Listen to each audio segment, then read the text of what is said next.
We need to start having a conversation about Arsenal winning a treble. I don't think Arsenal fans want to have the conversation, but I'm getting to the point with Arsenal now, like I do every year in January when there's a possibility of a treble for Man City or Liverpool. And I start to think, well, who's going to beat them?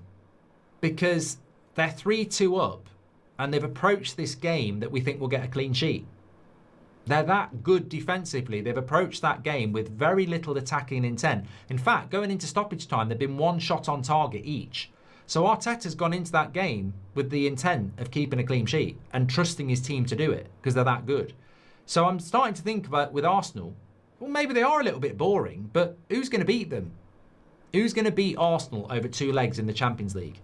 Who's going to close that gap in the Premier League? Who's going to knock them out the FA Cup or beat them in the final of the Carabao Cup? And I think you've seriously got to have a conversation about Arsenal and the treble now. You might not like the way they play, but that doesn't mean they can't do it.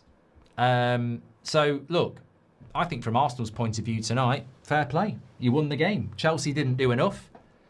You did. You had a game plan. You've won the game of football. Simple. Yeah.